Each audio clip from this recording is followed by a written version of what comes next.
Hi there, everybody. This is Mike Payne, the owner of No Pain Roofing. And since it's pretty cold out today, I'm going to be doing just a little explanation on attic condensation. So basically what attic condensation is when the warm moist air from inside your house reaches the attic, and then the cold air condenses. So basically how to avoid this is by allowing an unobstructed ventilation system around the perimeter of your house, which is the soffits. And if you look underneath your eaves troughs or gutters, you can look up and you'll see either little vents around the perimeter, or you're going to see just continuous soffits going all the way around the perimeter.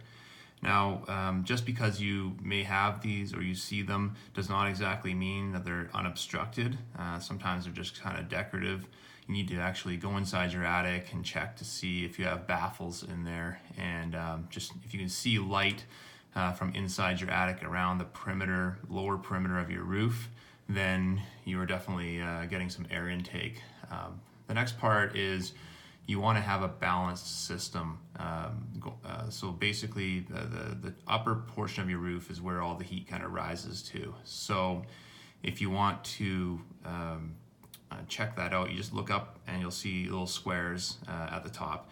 Now, it's not so simple as just seeing them, because sometimes you may not have the adequate type of vents.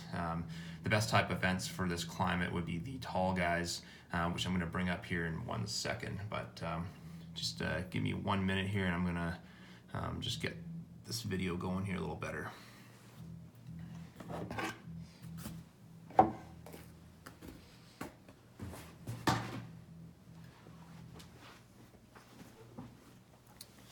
All right.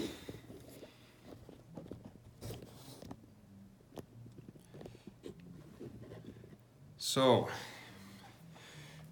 if you want to take a look for the best vent for your house, is you don't want to have the lower vents, because they'll get buried in the snow. So we'll show you what those look like here. And I generally like these low profile vents for like let's say low priority sections of your house, like the garage, or maybe a little pop out on the house here. But let's see here.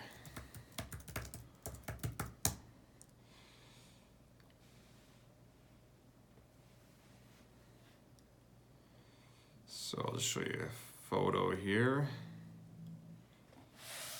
So something kind of like this can get buried in the snow.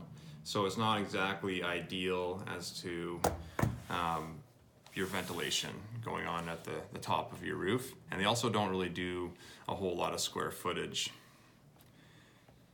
So I'll show you the vent that we've moved to, and it's called a Weather Pro ventilator, and you can get other vents by this kind of name, but you definitely don't want to go for the Whirlybird or the turbine vent, just because they tend to squeak and they wear out over time.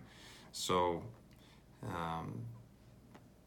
here's the vent that I personally recommend.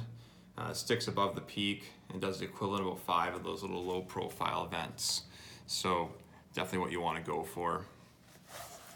Next thing I want to just point out is signs of attic condensation. So when you're getting attic condensation, generally what you'll get is staining around in your ceiling, and it'll be generally around like light fixtures, pot lights, or just basically anywhere where the vapor barrier may be broken and the warm air can contact the cold air in the attic.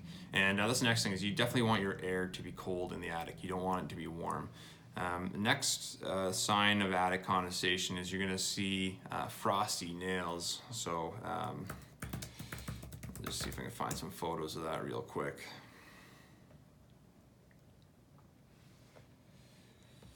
Frosty wood and such. So yeah, so like this right here would be a pretty bad case of condensation, and over time that can cause mold issues, but it generally is a pretty long and painful process. But actually, again, I'll just bring this one up again one more time. So one thing you're going to notice here is that where the insulation meets the boards, that's completely unobstructed. So by Alberta building code, you need to have your insulation down 1 inch from the decking. So that's definitely not down 1 inch, it's contacting it.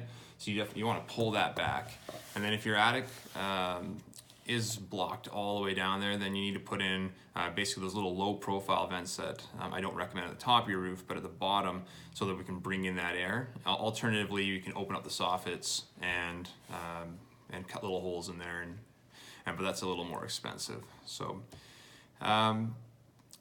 so yeah, as far as the insulation depth, you definitely want a good 1/2 foot of insulation in there. And if it's not basically attic condensation or attic rain will happen, and it will make your insulation kind of pat down. So you may need a top up if you've been experiencing attic rain. And if you get a top up on your insulation, they say that it's generally about 5 years before that pays itself off. So sometimes it's just necessary, but definitely does pay for itself. So I think that concludes my video. So if you have any questions or concerns, you can always give me a call.